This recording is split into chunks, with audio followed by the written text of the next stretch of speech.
wasn't too long ago where I had a victim mentality, smoking, drinking, and doing anything to kind of numb myself, blaming every single thing for my situation in life, pushing everybody away and blaming them for the things that I did to myself. And the funny thing about the mind is that it will always find evidence for whatever beliefs you hold. If you believe something is this way, you're right. If you believe something is this way, you're right. So fundamentally, my mind was in shambles until I realized the honest to God and painful truth that you build the life that you hate. You see, as a human being, you are your own locus of control. And no matter whatever situation it is, no matter what situation it is, you can be happy, sad, angry, disgusted within that moment. Even using extreme examples like perhaps somebody died, you can be happy in that moment. Now, perhaps not happy that they died, then you'll look like a crazy person, but maybe you're happy that they're off to a better place. So the first point is blame equals weakness. If somebody gets you angry, you are allowing that person to influence you. If anybody gets you into a certain mood that is negative, you are allowing them to do that to you. You know what I'm saying? I'm really into politics myself, right? People complain about politics, but there's a lot of things that go on in the world that we just cannot control, right? So we have to remind ourselves that you cannot control the reality of other people. You can influence, but you can't control. So if something or someone does something to you, you believe that the placement in your life is because of them. They didn't give me the opportunity. They didn't do this. It's because of this, or it's because of this race, or it's because of, it's because I'm this, or realizing, right, that doesn't do anything to you. Think about it in a working out bro science gym analogy, the ones we love to use, right? If you have to get 225 up, the only thing you can do is keep trying to get 225 up, right? There's people who have long arms, right? Like me, I got some long ass arms. So it's going to be harder than me to get 225 up than one of my friends who have smaller arms. But at the end of the day, I still have to get 225 up. Kind of think of life as like a job or something like that. Like if I'm not feeling great and I'm feeling tired and yada yada yada, if I don't show up to work, then that's still a point, right? I don't know if you guys got point systems, but that just basically means you get 3 points, you get fired, or whatever it is, right? So that's still a dock on my attendance. But I can say, I threw up this morning and I'm not feeling good and yada yada yada. The point is that you didn't show up, right? So when we use excuses and when we blame other people, it does nothing to the presented outcome. So what? Somebody has a smaller arms than you and they can get 225 up off the bench easier than you, so you're just gonna give up?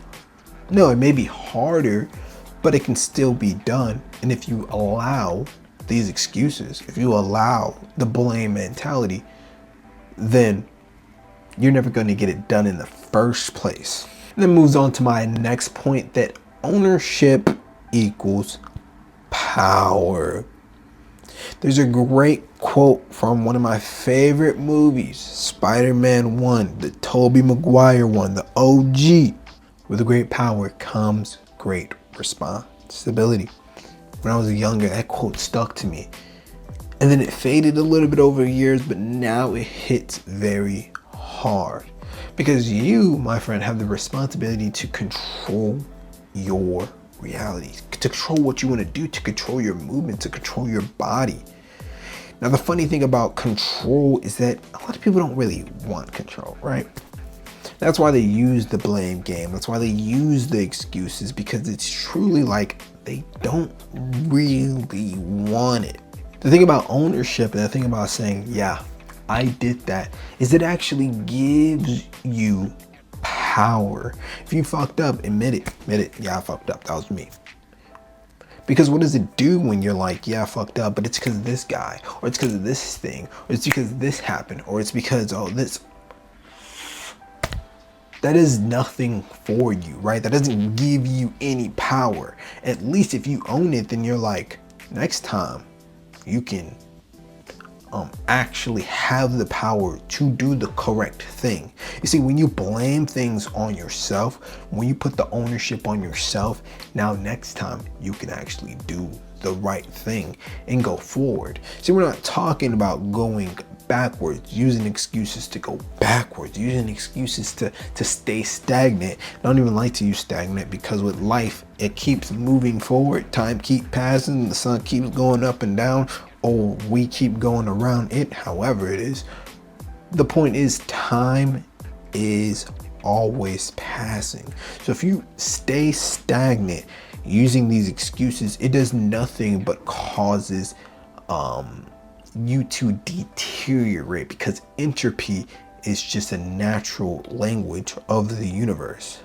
The point being that when you take ownership for even minute things, for even small things, for even things that weren't really in your control but kind of in your control, it just gives you more power. It can be very difficult for us to own up to our failures, to the things that we didn't try at, right? Like, one thing that I've been coming to the realization of, and this is a more advanced type of mindset shift, but if you do not try, or if you failed, you truly didn't try. Now, I'll probably never make a video about that, because that's a little bit too much for some people, but it's just like, if you gave it your all, you can really actually do it.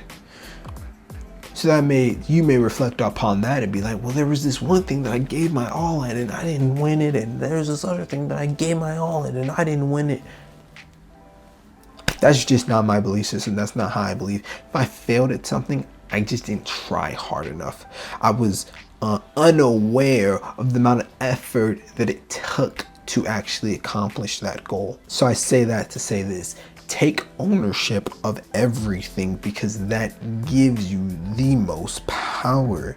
If you're always late to work, you can make a million excuses, and the thing is, your excuses are probably valid, but it doesn't change the outcome. And once you give those excuses, you are giving power to the external world or the external environment. So if another thing happens, then what are you gonna do, right? Your power is already gone away. You gave the power to make the right decision away.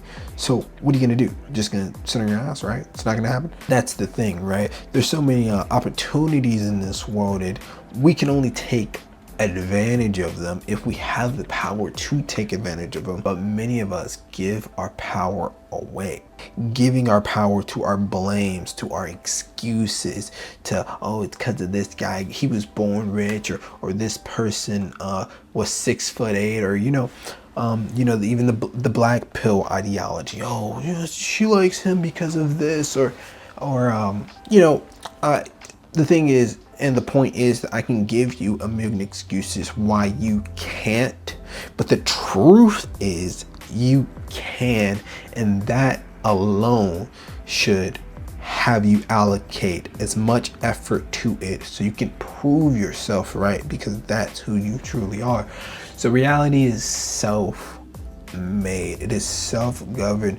The universe works as a mechanism in the way that it is just gears, and it is just clocks, and you are just a gear in the machine that is the universe, and you must play the part correctly, right? You must play the part that you want to play correctly and move in the way that you want to move. This is why I call That's why I used to say I'm a god, and I call you guys gods. And you know, in the Bible it says the kingdom of heaven is within you. A verse from John says, "Don't ye know that God is here, or God is in you?" You have the control to create your reality. Sure, you sometimes, you know, there's a belief that like, oh, maybe you didn't create your name, or maybe you didn't create your race, or maybe you didn't create, you know, things. And in my belief system, I believe that I did create everything. I believe that I did create my race and who I am and my name and all that. But if that's too much for you, then that's fine. But think about it like this too, from this moment on, what can you do? Because it's all about awareness, right? It's all about aware of what can you do. Oh, but Dante, I want to be a millionaire tomorrow. Brother, I don't know how to become a millionaire, but I know the steps.